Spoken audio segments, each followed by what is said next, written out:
If you're anything like me, you usually think that to make millions of dollars, you have to start your own company, be the CEO, be the boss, and you have to do it all on your own. But today's guest, meeting him, has changed my mind on a lot of things, particularly around this idea of W 2 millionaires, people who make millions of dollars from not building their own company, but joining a company and following the path of entrepreneurship, being an entrepreneur within the existing structure of a company. Today's guest was an early employee at Uber. And then following that, he joined another YC company at an early stage. And now he runs a company where he helps people who want to be like him find jobs at high growth startups. So without further ado, Kyle, welcome to the Builders and Funners Show. Glad to be here. Thanks for having me. Absolutely. Well, Kyle, when someone looks at your LinkedIn, they see early Uber, YC company, you've had these amazing experiences. They think, okay, well, that's cool. But I want to go deeper into your story to try and understand who you are before we get to Uber, before we get to all these other experiences. Let's go back to Washington, D.C. Let's go back to politics. Tell me about working for senators. Yeah, so I think that like oftentimes, when you talk to folks, they're like, "Oh, I knew from an early age exactly what I wanted to do."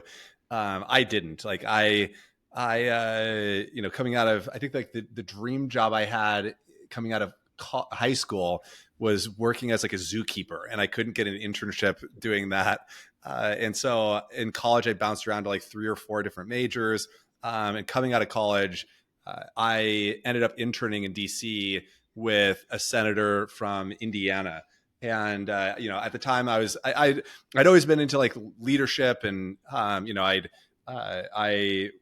growing up, I was always a leader in the Boy Scout troop I was in. I was the ASB president of my high school. I was the president of my fraternity. So like naturally, I was like, okay, like maybe leadership is my job, I guess. And politics always fascinated me. And so, I went and I worked there for 3 months over the summer after college.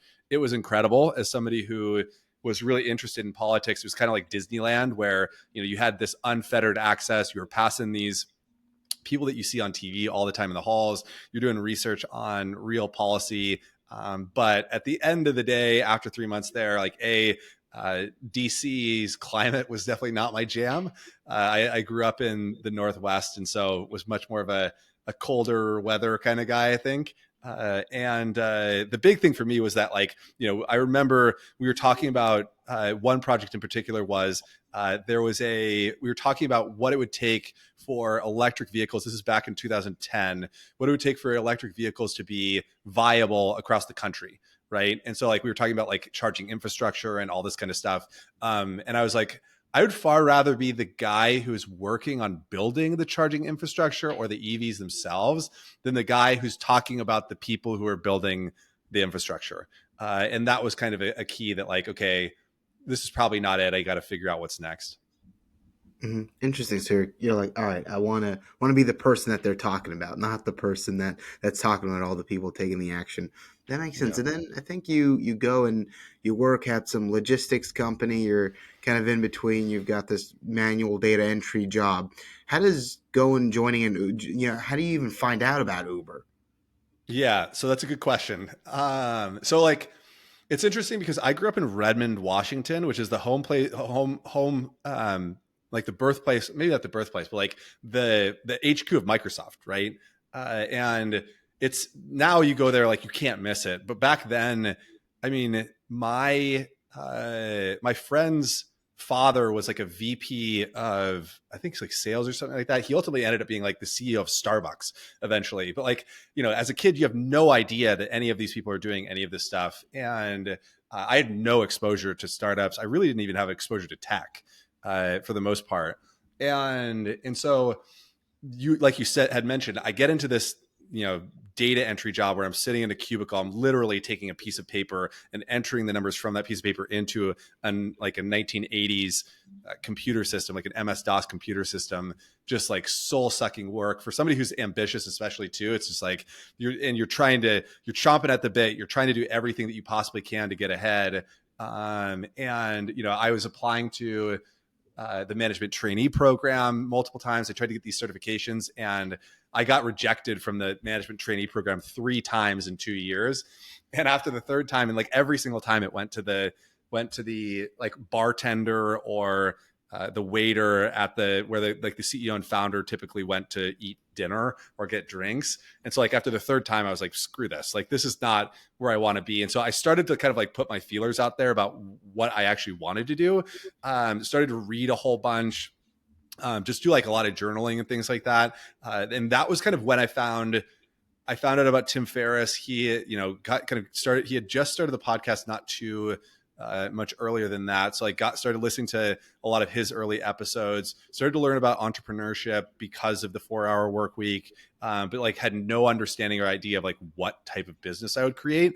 And then the way I found out about Uber, I vividly remember because one of the guys that I went to high school with, he was one of the only people that went to an Ivy League school. So he had gone to Brown, and I'd seen him get out of college, and like I'm looking at all these different people that I'm connected with on LinkedIn.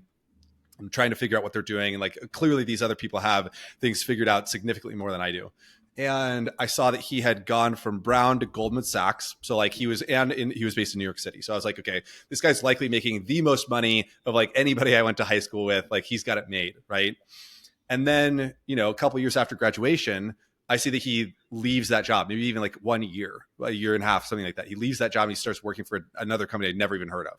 And I was like, whoa, whoa, whoa. Like, why would this guy who's like one of the smartest people that I ever knew, one of the most driven people that I never knew, leave this company that like seemed like the golden ticket to go do something I'd never heard of, right?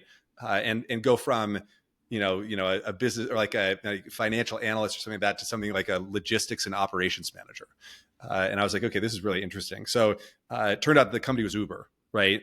And he was one of the first 50 guys into the company. And I remember like after seeing that, I downloaded the app. I started using it in Seattle. Luckily, Seattle was one of the earliest markets that the company had launched in, and it like transformed the way that I got around the city, right? Like Seattle has just like it had very bad public infrastructure. Like there's no train system. The bus system was not fantastic where I lived. And it was just like really hard to get around. And then especially for me as like a early to mid 20 something, going to the bars and things like that at night, you'd call a bunch of cabs, some would come, some wouldn't come. The guys would hassle you for if you used a card instead of cash. And so like, we use this service. It costs roughly the same.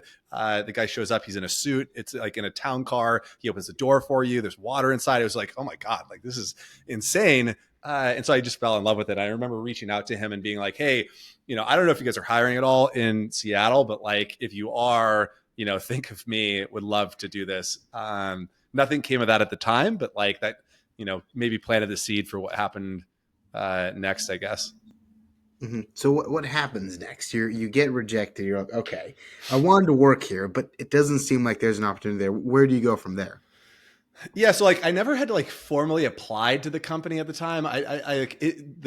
One really interesting thing to do is like go back in your email inbox and go and review a lot of the messages that you sent like a decade ago. It's really interesting, and I've been doing that to a certain extent now as I'm coaching people on like how to kind of go about this journey, because it's significantly easier to connect the dots looking back than it is looking forward, right?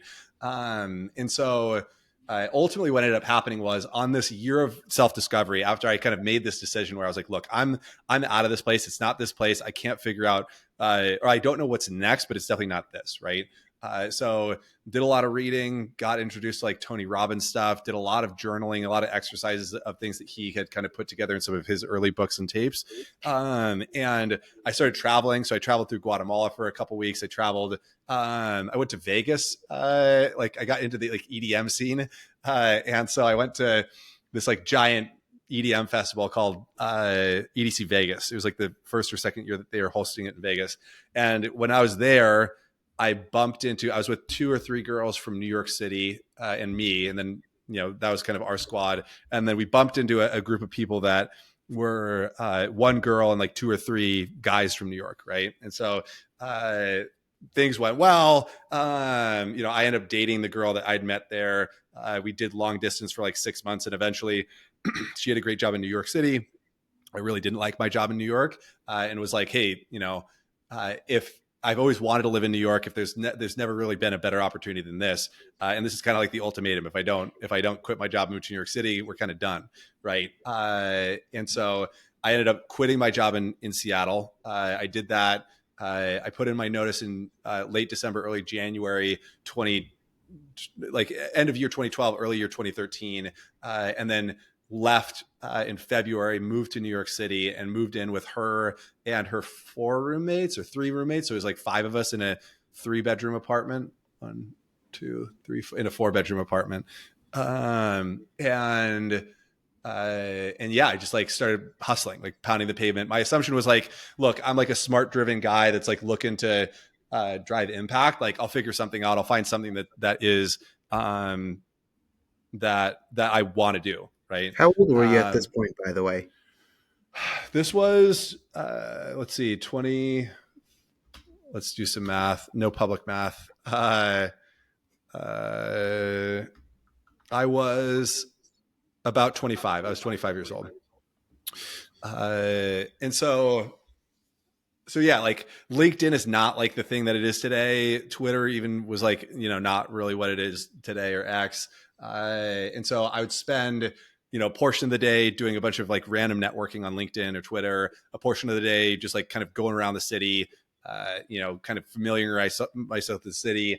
I would do like, I attended some Toastmasters events to kind of improve my public speaking. I started doing volunteering, where I would help coach job seekers. I think that they were like, people that were returning into the workforce after some sort of like, conviction or something like that, help them revamp their resume, help them with interviewing skills, things like that, that also like helped me in return. But I'd saved up 3 months of runway from the time that I left until I like absolutely needed to get a job. And that runway was running very thin. Like I was about to run out of money. My girlfriend, who's now my wife, by the way, like, this all worked out in the end. But at the time she's like, just go get a restaurant job. You can make a bunch of money in tips and things like that. And I was just like, I don't know. Like if I'm going to get a job, I feel like I want to get it in something that where I'm going to actually be doing the work that I want to do. But ultimately at the end of the day, get connected to an opportunity where I would be selling domain names as like a salesperson. No experience in domain names, no interest in domain names. I'd been a salesperson for college t-shirts, like graphic t-shirts when I was in college. And was like awful at it. And so I didn't have a high level of like conviction that I'd be tremendously good at this thing. But I went and interviewed there, and whether because I was like tremendously good or there was like very little downside risk to them, they hired me like essentially like that day. Like I ran through like a sales deck, and they were like, okay, cool. Like, we're going to run your background check. It's going to take like 7 to 14 days to run that. And then you're going to get started. And so I landed that job. I was like, okay, cool. The bad thing about that was the fact that it was going to pay me, I think like less or the same that I was making in Seattle, with significantly higher living costs in New York. And so like I would essentially have lost money doing a job that I didn't want to do in a more expensive city. But I was like, screw it. If I have to make money, I have to make money. And lo and behold, like that week, I come back to it might even have been that day. I come back to the apartment, and I see a text on my phone from the guy that I had messaged, years before. And he was like, hey, a friend of ours, Kelsey, told me that you were looking for your next job. If you're open to it, we're looking for somebody to come out here, help us with marketing. We'll pay you $25 an hour. Just show up and here's the address in Queens. And I was like, 100%, hell yeah. Like I'm down. Like $25 an hour was like $1 million an hour to me at the time, because I was making no money. And then B, just like the opportunity to do anything for that company. I took that. And the funny thing is that, I presented that opportunity to my roommate as well, who did not have a job at the time. I was like, hey, dude, like we can go out to, this office in Queens. They're going to pay us $25 an hour. And he was like, no, I'm good. Like I'll figure out my own thing. So I go out there, rundown office in Queens. It's not like the, shiny glass skyscraper that you think of today. If you think of like an Uber tech office or something like that, it's like, there's rats in the basement. There's, crumbling bricks, the floors are sagging, that kind of thing. And get inside. I get confused for a driver as I walk up to the front desk. And then, they filled up a backpack full of marketing palm cards for me, sent me out in an Uber to the airport. And I sold drivers on the dream of joining Uber. And so, would walk up and down the taxi lines, hand them a palm card, say, "Hey, have you heard about Uber? Here's how it will help you. If you come back to our office." At the time, it was like an easy sale because, like, if they came back to our office, we'd give them a free iPhone because the app was not in the app store. Like, we had to give them a phone with the app that we downloaded on it to them. So it was like, in that sense, it was like, wait, is this like too good to be true? It's going to help me make money and I get a free iPhone. Like, 100% I'll show up, right? So did that for a couple of days, and then after that, they said, "Hey, why don't you help sign drivers up?" Sat with the guy who would be my future manager. Train the drivers, set up their accounts, things like that. And then at the end of that week, I was like, "Hey, do you have any full-time roles?" And they kind of fast tracked me into a position at the company. So I ended up being the 250th person at the company, joined a very small New York City a very small New York City team. A handful of marketers, a handful of operations folks, and then proceeded over the next 7 years to build out Uber throughout the tri-state area. So did everything from was in the room when we pitched Travis on what became Uber Rush. Uber Rush then became Uber Eats. Helped to launch Uber Taxi, build out a lot of like the operational infrastructure within the New York City market. Me and two other guys led the launches of Uber into New Jersey, Connecticut, New York State, and then my career kind of ended there while I was managing the e-bikes division for the company in New York City. So yeah, 7 awesome years. And really kind of like a startup MBA, right? Like, you get exposure to every single facet of the business very, very rapidly, particularly at a company that's growing that fast.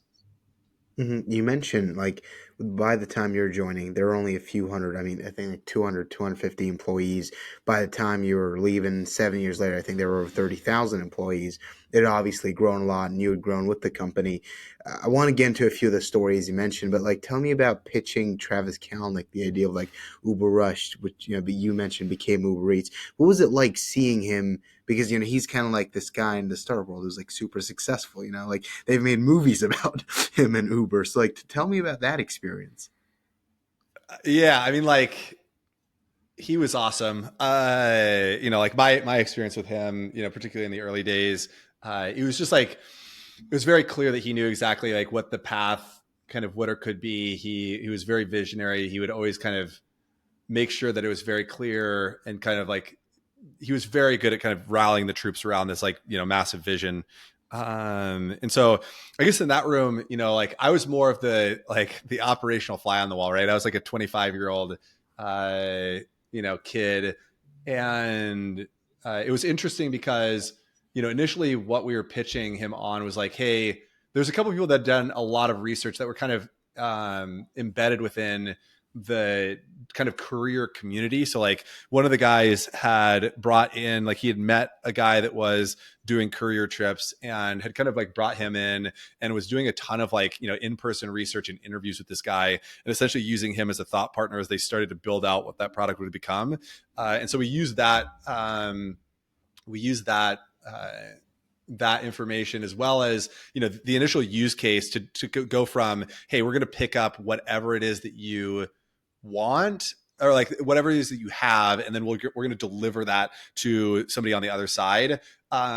We were like, okay, like, what is the first use case for, like, we're going to go get this thing and then we're going to bring it to you, and you're choosing the thing. We're not just picking up some random thing from you. And the first thing that we thought about was Starbucks. We're like, all right, so like, in the application, the thing that we're going to surface is, Starbucks, and that's going to get people, like, it's brand recognition. They're going to click on it, and then they're going to be able to, like, we're going to be able to deliver it. And I think like the big thing initially was like, there's no way that Starbucks is like, if we want to test this immediately, the partnership with Starbucks is going to take like months or something like that. And so it was like, okay, it's not Starbucks. We have to figure out another way. Maybe it's just coffee. Okay, are we able to figure it out with coffee? And so like, that was kind of that initial meeting, and they're like, okay, yeah, go ahead, test it, figure it out. And then that was a long road between where that was and like what ultimately became Uber Eats. But like, that was the first attempt, at least in New York City, I know, of what ultimately became Uber Eats. You mentioned that one thing that stood out about Travis Kalanick was that he knew what he wanted from he knew where the company was going to go. He had that vision, but then also he was great at rallying troops. What did the rallying the troops look like in those early days? You know, you're sitting there. Is it kind of like gets up on a desk and he's like shouting, "We're going to do this. We're going to take over"? Is it like the movie scenes that you see, or what exactly did that mean to you when you were there? No, it was not. It was not like the TV show. The funny thing is that the during the first episodes of the a Showtime show that was aired, there's an ex Uber Slack community, and so we were all in there, and Travis was in there like live slacking, like, oh, this is, this isn't the way this went. Like it was pretty awesome. But no, it was more so like, so there was a couple things. Number one was it was very clear what we cared about, right? Like Uber was such a metrics driven company that like, one of the biggest things, it was like, of course it was like, you know, trip growth. It was really important. Getting surge to a specific number was really important. And reliability was like the most important. Like, if you got if we saw a trip, like the ETAs drop below 5 minutes, the trip growth would just explode. And so, the initial driver supply, getting those things on. And so essentially what he did was like, he kind of like made it very clear, the for the longest time, the mission was transportation as reliable as running water, right? And so within that like simple sentence, you can drive everything back that you're doing in terms of priority, whether that's like an operational process, whether that's a new product feature, whether that's the way that you do customer support or customer service. Like, everything goes back to transportation as reliable as running water. Like, is it making it more reliable? No. Okay, like, then should that be the focus of what you're doing right now? And so that's one thing. And then the other thing, for better or for worse, particularly in the early days, it was really competitive between cities. And so what we would do is every week there was a call with all the GMs of all the different markets, and Travis and the other executives, and they would go through every single market would report on the market health. And they'd say, we did this many trips. This is how much it grew week over week. This was our surge. This was our like total revenue collected. This is our new rider growth. This is our new driver growth. They'd report on all of the really important kind of city health metrics. And then they'd talk about, different strategic projects that they were rolling out, that they were kind of like testing in these experiments, and maybe they'd walk through some of the high level results from them so that the other markets knew kind of what these other markets were doing. And then if somebody within those markets was interested in running the same experiment in their market, then they could go and do that, right? So like each individual market almost operated as its own startup. But that created like a lot of competition between like San Francisco and New York and Chicago, New York and Boston. So like, it was kind of this, like I said, like for better or for worse, I think like in most cases for better, but like in some cases people got like really competitive to try and like keep their, the good things that were working internal. But that drove a lot of growth and a lot of like, really like hustle on the ground. And so, yeah, like that was like the general idea. Like what he was like tremendously good at was, the other thing was just like painting a crazy picture, right? Like a very vivid picture. I know like now with cloud kitchens, one of the big things that he talks about is and even when he was at the company, and we had rolled out Uber Eats, he was talking about like this vision of apartments without a kitchen, right? Where it's like, and it's just like, okay, like seems so crazy, but like also if I can kind of squint and I can see that, right? And so he did that with rides too. It was just like, his level of confidence, and also just like the guy is insanely intelligent, like, just a complete savant. And so like you listen to him talk about different things and him break it down, super complex subject into simple terms, and you just believe. Hmm. One of the things you mentioned that really stood out to me was this like idea that he condensed the vision to this really short mantra of transportation is reliable as running water. Like that's so simple for anyone to understand, and like it's what everything evolves around. That's I think that's the one big lesson that stood out to me of all the things you said. Right. Mm-hmm. Yeah. Yeah. I mean, like it's very easy to communicate to that people internally in the company. It's very easy to communicate that externally for a company that's, like, as regulatory, as so much regulatory burden as Uber did, it's easy to communicate that to regulators. So yeah, it's really, really helpful because it allows everybody to know what they stand for, right? Like, that was one of the learning lessons that I learned going into the next company that I was in. Was I remember vividly, I was sitting on a moving crate, because we were moving into a new office location warehouse. And I was talking to one of the founders saying, hey, one of the great things that Travis did was he had this, his transportation as reliable as running water. It was like very clear and easy for everybody to rally around that clear vision. And, that really set the tone for the company. We had these weekly meetings and I don't know. And the answer that I got was something along the lines of like, we don't really know what the vision of the company is. Like, we're still trying to figure that out and we'll get there eventually, but like, that's not something we're focused on right now. And it was like, okay, like this is going to be a bit more challenging than, you know, the Uber path was. I think that's a perfect segue for my next question, because now your company that you have yourself is focused on helping people who want to be early at these high growth startups. You mentioned like the kind of the red flag or thing that put you off was second company you joined. They don't really have much of a vision 7 years after. I think you would have been around 32, 33 years old by the time you got out of Uber from 25 till then. And this new company, they don't really have much of a vision. They don't really know what their goal is, that what they're working towards. If someone's listening to this and they're going, okay, Kyle, he's made millions from being an early employee at a company like Uber, and he's had this kind of successful career, but how do I choose a company? How do I find the startup that's gonna help me get there and grow in my career? What would you tell them? One thing is, make sure they have a vision, they're working towards something. Make sure you like to product yourself like you did. What would some other things be to watch out for?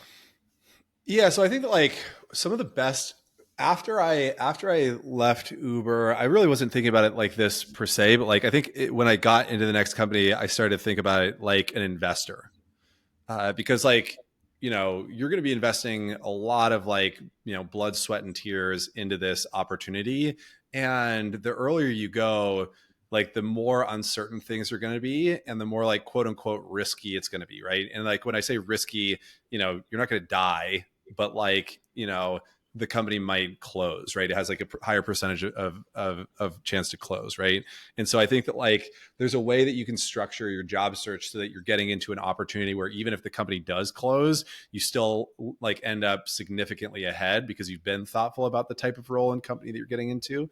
But thinking about the company like an investor is one way, to uh, to identify company characteristics, right? And so, okay, like, well, what does that mean, right? So, one of the first things I would think about is, okay, like start listening to podcasts with where the venture capital investors are either talking to each other or they're talking to founders or other investors, right?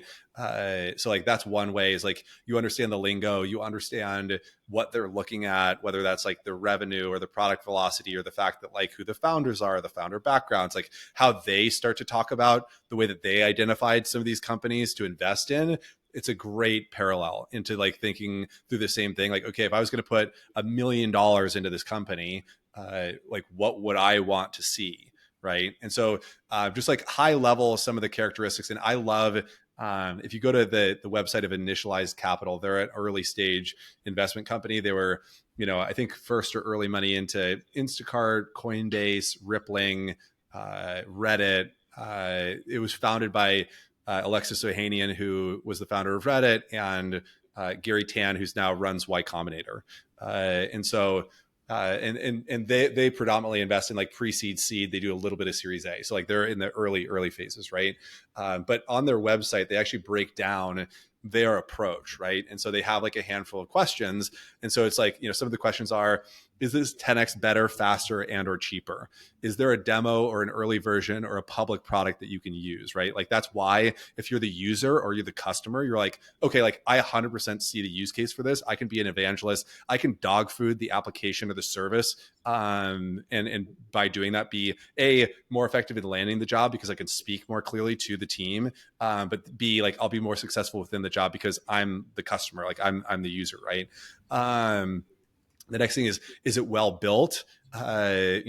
Is it janky? Is it falling apart? Is it easy to use? Is it well built? And then like the kind of final question around product is, what's it solving for, right? Like, is it providing shoes for ducks in the park, which, like, okay, how big of a problem is that? Or is it making, I don't know, transportation as reliable as running water, right? So it's like something like that, where it's like, okay, there's a big problem set here that people actually have. It's a real problem. I understand the problem, right? So like that's the product side. From the market side, they say, is the market large enough? Who's it for? What's the business model? And that's like important that you understand that, right? And then what does it compete with, right? Are there competitors out in the marketplace? How does the company talk about the different competitors? So really, like, with that, the other thing too is like sometimes you don't know, right? So like if you're entering Uber in the early days, you assume that like the market is only the people that like to get Lincoln Town cars, like private limousines, right? Lo and behold, the TAM is actually everybody with a car.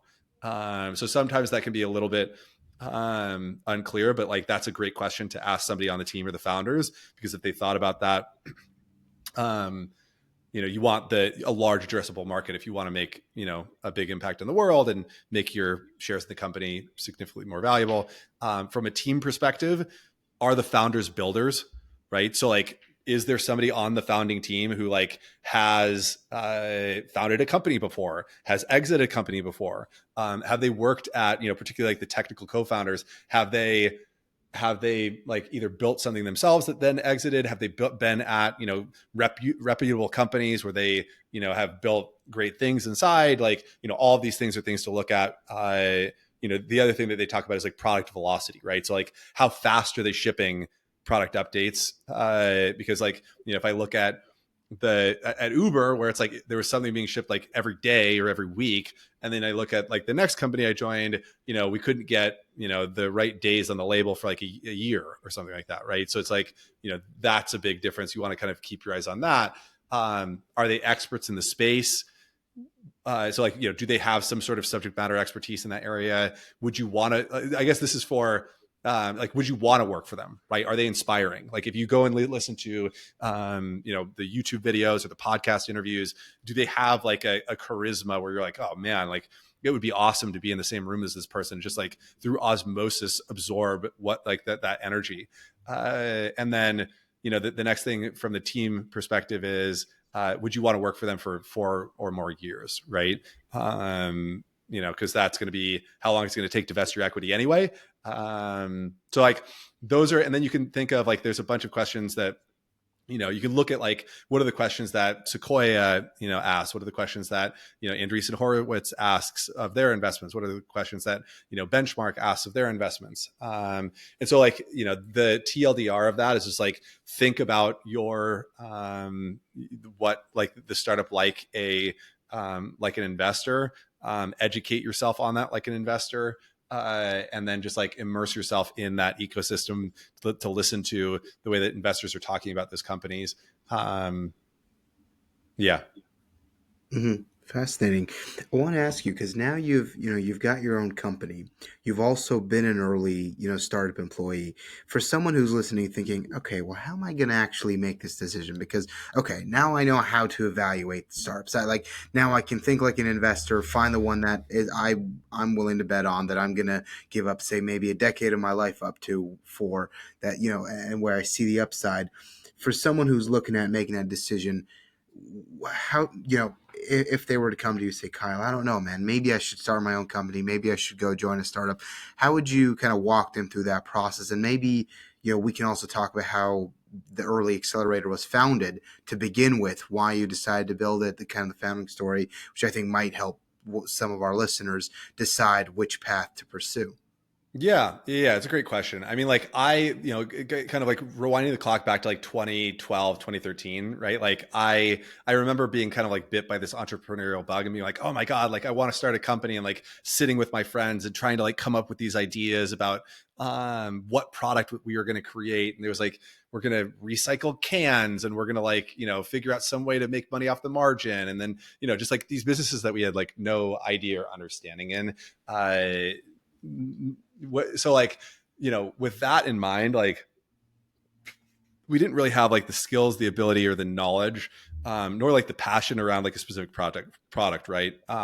We didn't really know what we were doing, and so nor like where was the impact that we could drive, right? Like we didn't have any like real world experience, so like we didn't really have that many real world problems likely for us to develop some sort of like nuanced solution around it. And I think like at the time it was slightly different because maybe there wasn't as many like tools and things like that people have today, and so maybe it's easier today, but also just like you don't know what you don't know, right? And so for me, kind of speaking to like my thought process was like I don't necessarily like know what the business is that I want to start, right? And so the I remember getting the advice that like you shouldn't start a business until it's like literally clawing its way out of you, where like as you like lay down at night, you're just like, this thing has to exist in the world, this problem has to be solved. And like I'd never had that with like anything, or if like I did have that, it was with like for a day or something like that, and then I'd forget about it and it was like whatever. And so for me, getting into Uber, and I think like I can kind of describe what where I think it might be relevant to people is essentially like if you don't have that like burning like why, where it's like this is the thing that I want to build and this is exactly why or whatever, a startup is a fantastic opportunity to get in and essentially like get paid to get an MBA, right? Because like what does an MBA give you, right? An MBA gives you like a well-rounded understanding of business fundamentals, all the different departments. I mean, like I think that like it also gives you maybe some like deeper dives into executive strategies and organizational philosophy or whatever, but like you will essentially get on the ground, which I think in many cases is even more valuable, experience of actually building a company, what it actually looks like. And you're not the one who's taking on the risk, right? Like, yes, maybe there's some like time risk there, but like you're not the one who's like financially responsible in the event the company fails, right?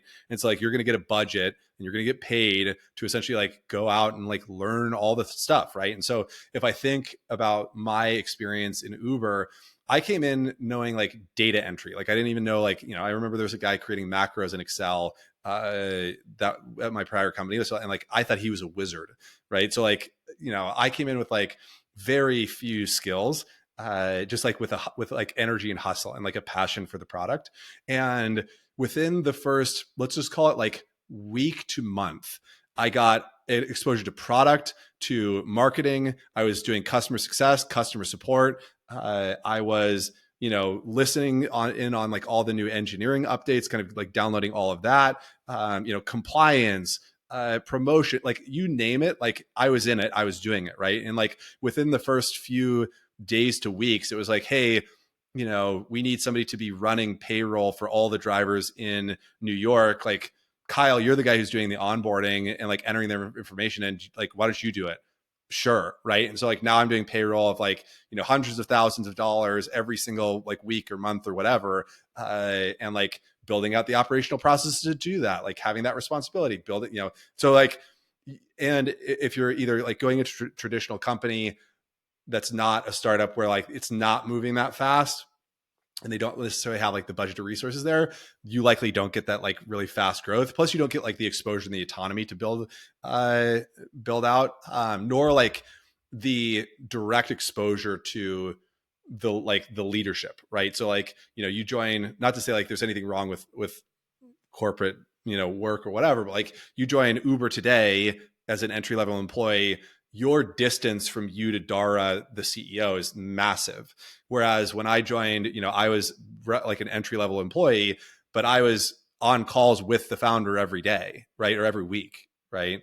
And so like there's significant, even just like being around those types of people, you just absorb, you understand how they think, you understand, like you fast track your experience because you're essentially just like, downloading all of the subconscious work that they put in, and you're just sitting next to them, right? And you're listening to how they ask questions or what questions they ask you or what the expectations are. So that's like, I would say, the thought process there. And like, even, that was me back in 2012, 2013, when I was 25, right? Fast forward 7 years later, I'm laid off from Uber because they sold the e-bike division of the company. I had already been like looking at what was next, just because when you start with a company at 250 people, by the time it gets to 33,000 people, it's a completely different company, right? Like you're initially like the early days, the exciting stuff, like the stuff that like I'm sure that you love, the stuff that like anybody who's listening to this, who's an entrepreneur, has the entrepreneurial vibe, loves, is like the building, right? Like you're building something from scratch. You have that passion, you have that energy, even like those little changes that you're doing or driving incremental change, you're able to see that consistently. By the time that we got from like 200 at 250 people, we were launching new markets like every day. Right. And so it was like, there's a new market here, there's a new market there. The growth is crazy. We're building out all the infrastructure. We haven't done an onboarding program yet. Okay, we got to build that. We got, all this stuff. At 33,000 people, it's like, okay, our projections for Halloween this year are this. Like, how are we going to adjust the incentive spend to like save a small percentage on incentive efficiency? And it's just like not what I am good at, nor what I really enjoy. And so I'd already kind of started to look at what was next, but I didn't know what that was, right? Whether it was like founding a company myself, whether it was doing consulting, joining another big company, or going back into startups. And I just assumed that because I had all of this experience, that like the job search and that decision making process would be incredibly easy. And like was very quickly slapped in the face and realized that it sucks, right? Regardless of your level of seniority. And like that's what I found out as I've helped hundreds of people over the course of the last few years after starting early, was like everybody from the Starbucks barista to the like Stanford MBA student asks the same questions, has the same problems, has the same self-doubt, is unclear about the same next steps, right? And so when I was going through that process, one of the things that I kind of laid out the 5 different things that I thought that I might want to do, right? It was like, okay, go back into a company that's the same size or stage as Uber, or similar. Go back into earlier stage startups. Go into the VC arm. Get exposure to investing. Do consulting work, or start my own company. And again, going back to where we started, which was like, if you don't have a problem, it's very hard to like kind of like craft a problem out of thin air and then make that make your solution actually like something that people want. I found my problem. And what my problem was that Uber had connected us with I won't say the name, but like a large outplacement service. And it was utterly useless. And so as I went through my job search process, I had also gone through a cohort-based course that I found was incredibly helpful, targeted a different thing, but like to break down vulnerability, to make sure that people were really open and honest, to get them to drive progress. And I thought, okay, like what if I could take all of the systems and processes that I had followed that led me to Uber initially, insert them into a environment like this. And then as I went through that job search, I got exposure to different things like, salary benchmarking tools, why it's really useful to have the ability to go and find the size of company, the stage of company, the location, like create these target company lists based on exactly what you're looking for, and add all of those in to help the job seekers, and really like give them the power, whereas like a lot of like the information and the data and the resources and things like that are held by the founders, the investors, the operators in the company, and trying to like give as much of that as possible to the people that are looking to join the company, in order to make the process of understanding what they wanted to do next as seamless as possible. The journey, less lonely, less anxiety inducing, less uncertain, and then give them a higher probability chance, not only to land the career accelerating role that they're looking for, that's going to make it inevitable for them to get to, the next step, but also that they land within a company that has the characteristics that give them a high probability for some sort of successful exit, whether that's an IPO or an M or getting acquired, right? But so that was like the vision. But even then, even after 7 years at Uber, and maybe this is like a personality thing, I still didn't have the confidence to launch that, right? And so my thought was, okay, let me join this next company. The next company is going to give me, I want to be the head of operations, the VP of operations, or the director of operations. I want to manage the entirety of the operations team. And I want to report directly to a founder or co-founder. I want exposure to fundraising. I want to manage the OKRs and goal setting, really create the entire operations department. And through that, both get like the experience and exposure, build like the network, get the network and teachers to like kind of make sure that if I wanted to raise money or something like that, that I'd be able to do that. And then get the experience and skills that I needed in order to like close that gap or that perceived gap, right? Whether that was going on and being on the fast track to COO, or whether that was spinning up my own company. And so because I thought through it in that way, and like this is kind of what we help people do in the program, but like because I thought through it in that way, the company closed in a year and a half, right? So it was like a same day grocery delivery company. They'd raised $95 million. They were funded by, some of the top investment firms, Kleiner Perkins, Index Ventures, Y Combinator. But the tides change, right? And you never know what's going to happen, right? And so fundraising got significantly more difficult. The COVID restrictions lifted, which significantly changed demand. And with those two changes, the company closed in a year and a half. And so, but I was able to leave with like a smile on my face and saying like, guys, that was some of the hardest work that I've ever done in my entire life. But I regret nothing. And I am really appreciative of the opportunity that you guys gave me in order to work on the team, build the department, because it set me up to do what I'm doing now, which was start the company and have like full confidence to do that. So I know that was a long roundabout way of like answering what people should be thinking about like whether to join a startup or to start a startup. But hopefully, my example is like illustrative of like, okay, if you have that like great idea, 100% go after it. If you don't, then like you could simulate that experience and kind of like put yourself ahead once you do have that idea or as you're developing the idea. And I think like the advantage these days as well, one thing that I would add to that is like I probably could have tested the idea significantly earlier.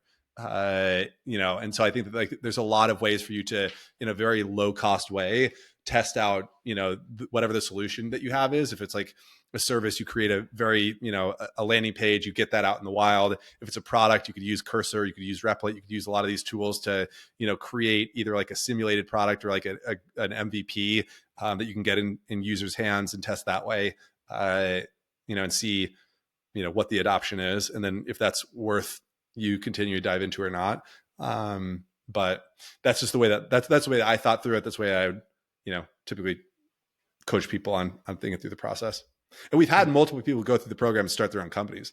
There's like 3 people, in the last couple of months that have either started companies themselves or joined co-founders and joined companies. But a lot of it's like, there's a lot of like introspection work, understanding what you want, having the idea, passion around it, things like that. Last thing I want to talk to you about is someone who's listened to this might go, okay, now I know why I should choose either path. Now I know what the benefits of each are. Now I know how to evaluate companies and how to pick one. Last question. Say you pick a company. Say you find one, you do the due diligence. It's the one that you want to bet on. How do you then sell yourself? How do you then actually get in? What do you do with at early? How do you teach people to be able to do that? Yeah. So like the way that when I was starting the company, I realized a couple of things. Like one is the fact that the traditional job search is dead, right? Like the easy apply button, the fact that there's like AI application tools and bots now, like all of these things are not in your favor as the job search seeker. They're built for the company to get exposure to as many candidates as possible, right?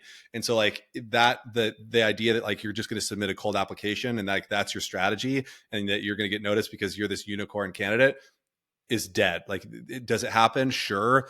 Does it happen at like a high percentage in the people that we've helped? Absolutely not. So like, that's one thing. The second thing is, it's kind of like personal finance in the sense like it's a skill that you need and that's like critical to your success in the world. If you're not going to be an entrepreneur and start your own company, like you're going to need to learn how to get into other companies.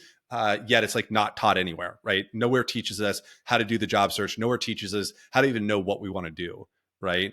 And then I think like the final thing with regards to startups is like I was talking about before, right? Like there's a lot of information that's gated behind systems or like just kind of kept behind closed doors that people don't have access to. So like the very first thing that I would say is like, before you're even thinking about going out and applying, is just like, step one is like, get clarity on exactly what you want, right? It is the number one thing that I've seen lead to prolonged job searches. Again, regardless of whether or not you're a Starbucks barista or a Stanford MBA with multiple unicorns on your resume, if you're not clear about exactly what you want to do next, that's going to make every single thing and the entire rest of the process harder. It's going to make your targeting harder. It's going to make how you're telling your story harder. It's going to make your LinkedIn like optimization less effective and harder. It's going to make your networking less effective, and like overall, it's going to lead you to burning out in a much like higher probability. So that's step one, is just like figure out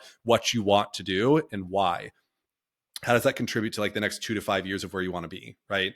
The second thing is get confident in your ability to do that, right? And so like I typically talk about that in 3 ways. Number one is understand the compensation that you can command in that role. Does that match what your expectations are? Are you willing to take a step down in terms of overall compensation if you're making more before, in exchange for more equity or just like more autonomy, more experience, because it's more aligned with what you want to do, and just to like get that sense of like feeling on fire when you wake up every day and like can't wait to throw open your computer. Like, how much do you actually need, right? So like that's the first thing. The second thing is how are you telling your story, right? When you're getting into any of these conversations, are you rattling off your entire resume, or are you telling it in some sort of narrative that's like kind of starting from the end? This is who I am today, but it wasn't always this way. Here's I went from here to here, and you're kind of sharing with them all these highlights and all these realizations and transformations along the way. Are you doing that, or are you putting them to sleep with your resume, right? And does that align with the ultimate goal that you want to get into at the end, right? And have you practiced that over and over and over again so it becomes really natural? And then the next piece in terms of confidence is, have you optimized your LinkedIn profile, right? So like LinkedIn is used by upwards of like 70+% of people, of recruiters, to source candidates, right? And so when employers are looking to hire in operators into their startup, they'll do 2 things. Number one, they often will post the job posting online. So like they'll post it on LinkedIn, they'll post it on their careers page, and they'll get some sort of like early candidate pool from that. And they'll sort through to see if there's any good candidates there. But then in addition to that, they're going to go out and they're going to try and find the perfect person for the role, right? Regardless of whether or not they have people coming in on the job front. And so you want to optimize your profile for the specific types of companies, stages of companies, case studies, keywords, et cetera, that they're going to be looking for, right? And this is where that clarity comes into play, because if you're trying to be open to everything, it's kind of this like open to everything paradox is what I call it, because like you want to be keeping yourself super open to all of these different potential opportunities that you may or may not have even any knowledge of. And by trying to keep yourself open to everything, you're perfect for nothing. Nobody sees you as the solution to their problem. And so the same way that you would as a startup founder, focusing in on like the niche of your product, you want to do the same thing in your job search.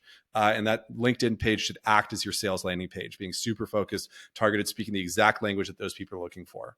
And so that's like the confidence piece. Now, when we're talking about like tactically, okay, going out there, and what do you do next in order to like get in front of those people? So like the very first thing is work your network, right? Like typically people spend about 80 to 90% of their time on applications and 10 to 20% of their time on networking. The opposite of that should be true. Spend 80 to 90% of your time on networking, 10 to 20% of your time on applications. There's a guy who went through the program who I had known at Uber, and he landed a job running one of Waymo's largest expansion markets. And after the fact, I was having a conversation with him, and I was like, any thoughts or feedback on the program? He's like, you say to, spend 80 to 90% of your time on networking. He said, I would increase that to like 95 to 98% of your time on networking. And granted, he did have like the Uber network to lean on, but he was like, every single meaningful conversation and interview came from some sort of networking, whether I was reaching out to them cold, with some sort of familiar background, or whether I was getting a warm intro in. So like, that's the first thing, is like initially get the momentum with warm networking, try and build, inroads and momentum there. Then if you can't do any of that, try and find similarities to do proactive cold outreach. And then through that process, essentially kind of like back to the initial question of trying to get attention, you have to show them that you're interested, right? Like people are just like, well, I don't really want to do any extra work. I should be paid for the extra work that I do, and things like that. And like, my thought process is like, look, if you feel like that, then like, don't go after the company, right? Like, focus on companies where you'd be willing to do free work, right? Because if you go out and you hear like a lot of the people that have had these like outstanding careers, oftentimes they get the opportunity by doing some sort of simulation of free work.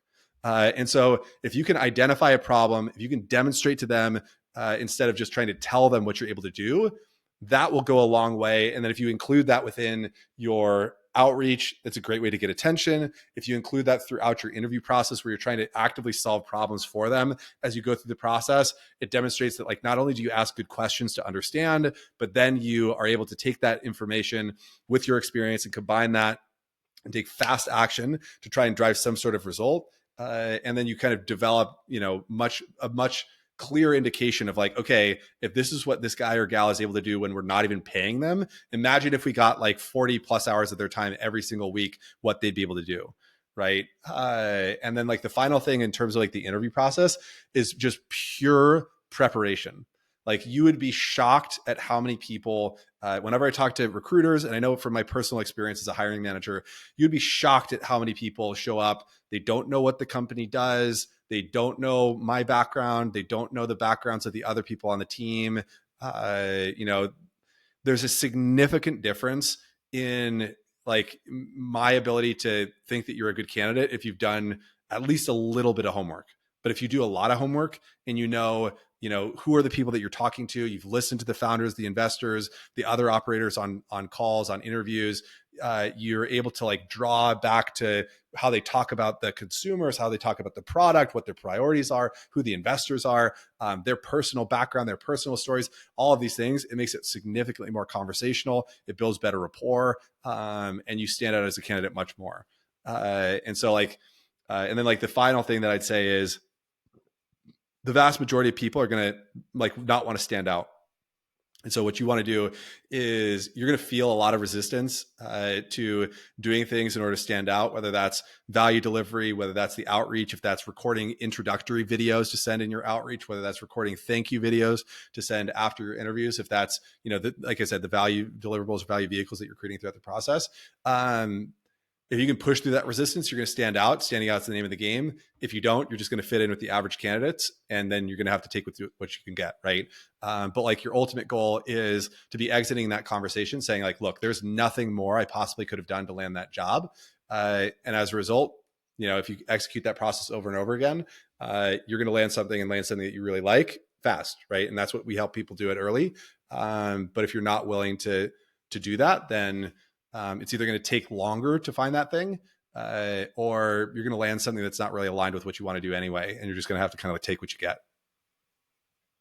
Well, there we go. For anyone who's wondering if they can get into the accelerator to work with Kyle directly, we'll leave the links in the bio so you can get in touch with him. You can go visit his website, and if you're interested, you can always work with them. Kyle, anything you'd like to add? Any stories, lessons, anything like that before we finish this interview off?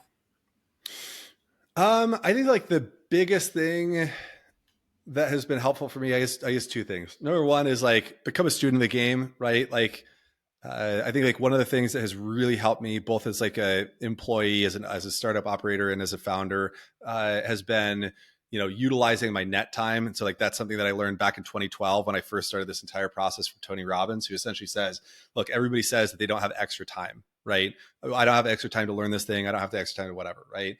And that's BS, right? Because like, everybody goes to the gym or takes a walk or goes grocery shopping or whatever, right? I have 3 kids, and I still, in the shower, when I'm driving, when I'm at the gym, whatever, am learning things about the industry, or about what the specific project that I'm trying to tackle is. And so regardless of whether you're an entrepreneur or looking for that next role, you have the time, take the time. But then like the second thing that I'd say is like, I know you're significantly younger than me today. Like you have this podcast, you're super ambitious. And like the one thing that I would say, particularly to people like earlier in their journey, because I know that I felt this way, like, you're not behind, like you will, like I said before, like it's significantly easier to connect the dots looking backwards than it is to connect the dots looking forwards. And I heard something the other day on the My First Million podcast that was really useful with this in mind, is like, become a dot collector, right? So it's like get exposure to as many